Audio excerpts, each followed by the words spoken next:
Have you ever felt the weight of being single after a loss, betrayal, pain, heartbreak?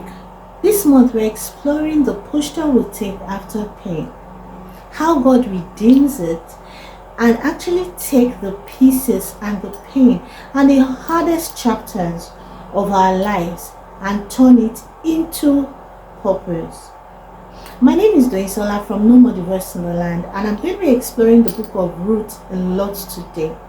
This is going to resonate with a lot of people who have become single again, single the third time, single the fourth time, single the second time. Probably you lost your husband or your wife, you're single again, or you're divorced because of one reason or another, you're single again, and there's just so much pain in there.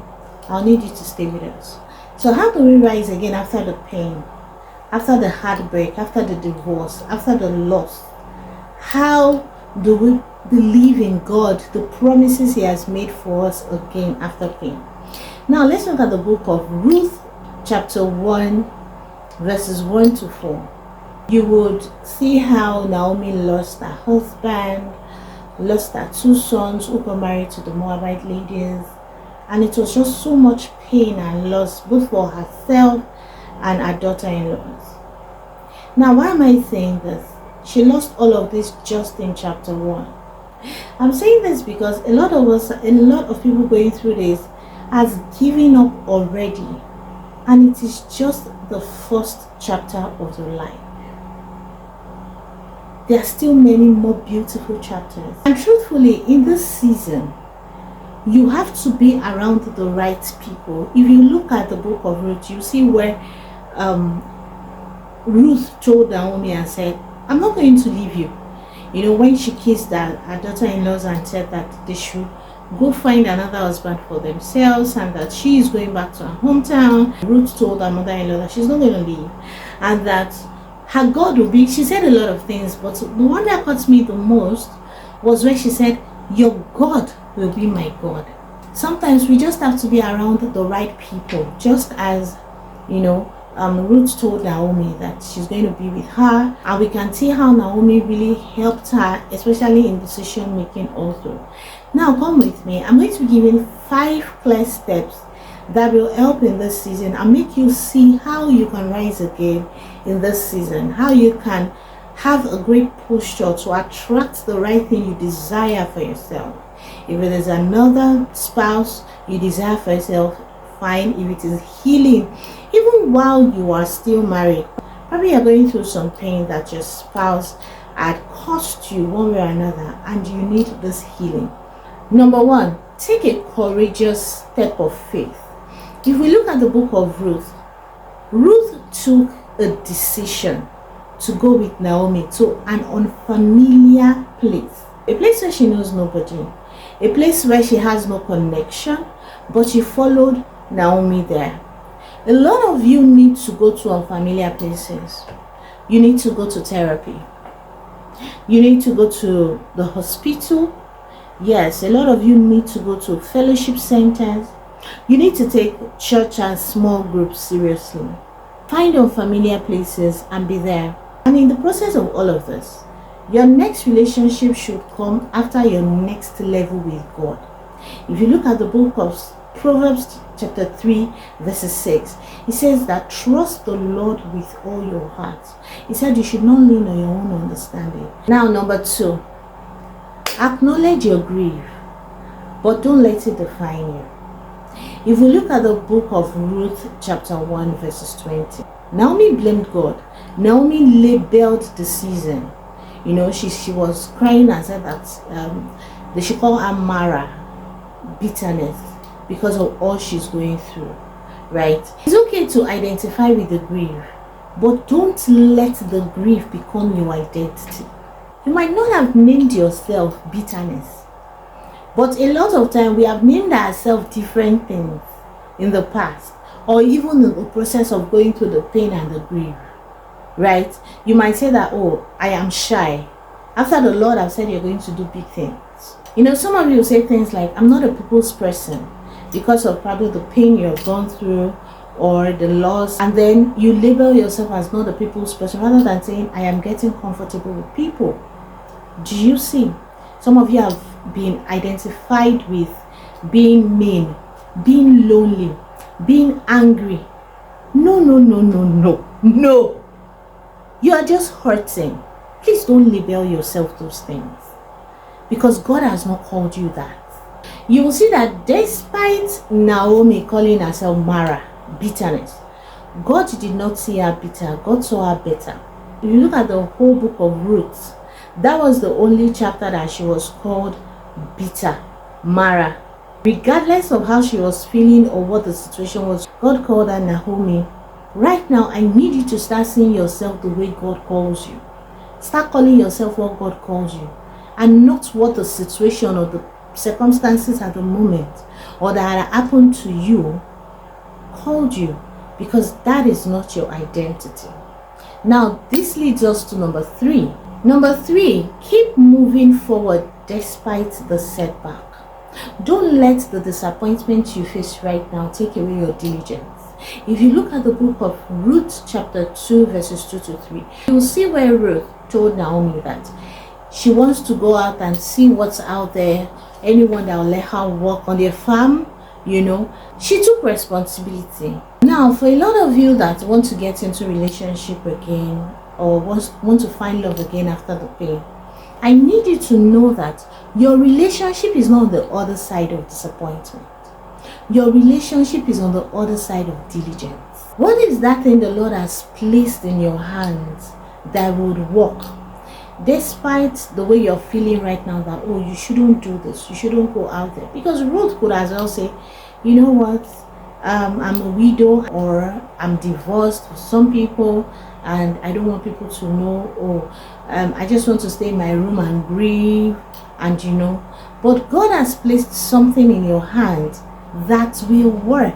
And you might be feeling you shouldn't have to do this now, but God is refusing all of us to choose productivity and not pity. Now we will see that Ruth practiced self-respect, responsibility, work ethic. Her healing came from her productivity, not pity.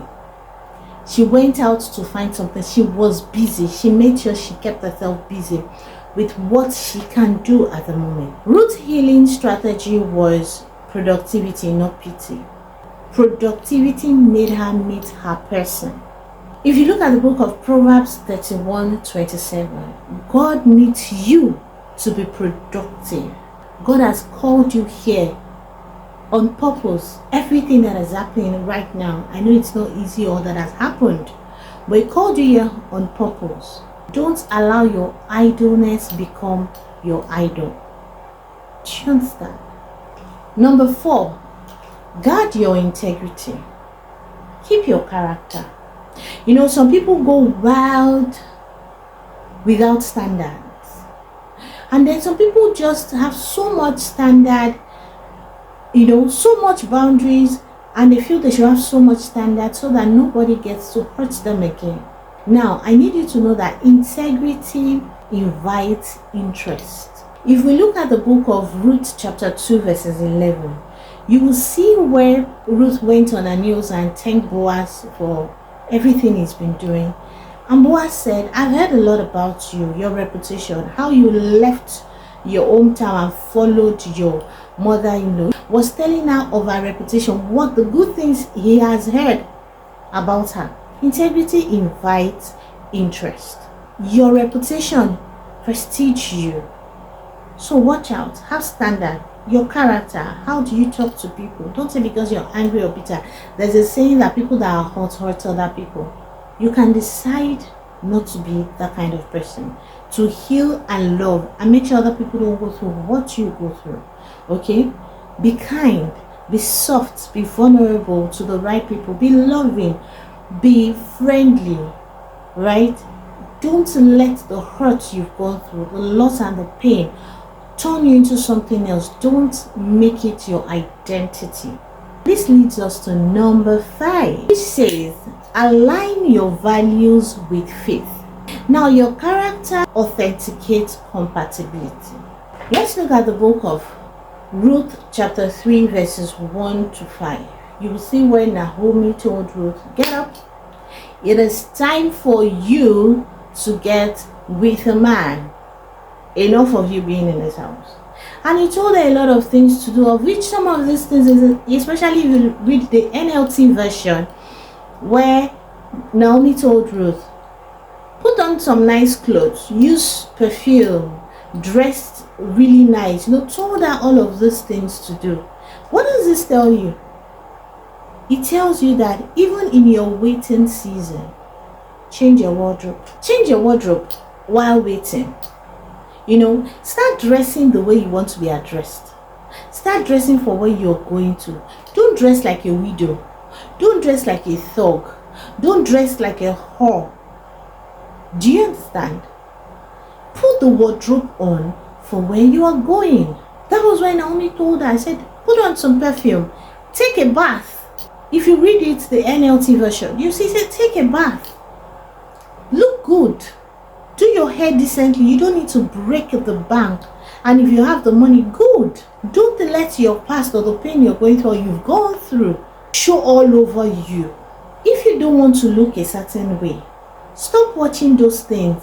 Trade the frustration of the last season for the faith of the future. I want to ask something. Ladies, why are you waiting on your Boaz?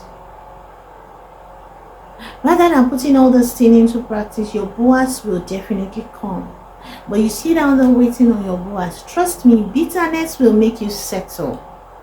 Because you either feel lonely or you feel you need a companion right now or something. Don't do that to you. At this moment, I pray that Job 2:25 becomes your story, where it says, I will restore everything. I need you to know that God is a God of recompense. God is still the one that writes love story after a loss. Now I need you to look into this picture. Ruth and Boaz came together and they had Obed. Obed had Jesse. Jesse had King David. King David is in the lineage of Jesus. Now, if Ruth didn't take this posture of faith after her pain, it would have affected our Savior Jesus. I have a question for you. Who could you be delaying their destiny? Based on your willingness or unwillingness? Think about it. At this moment, I'm going to tell you that if you need someone to be around, someone to speak to, someone to counsel you through the season you're going through, we have a community called No More Divorce in the Land, and it is open for everyone. You get to meet people of like minds, people who are growing, who are becoming better as well, and who are better already. And this is going to help your faith, right? And we can also help you through this difficult season. We hope to see you join. If you've listened up to this moment, congratulations. It shows how intentional you are about you and about having and building a kingdom marriage. God bless you.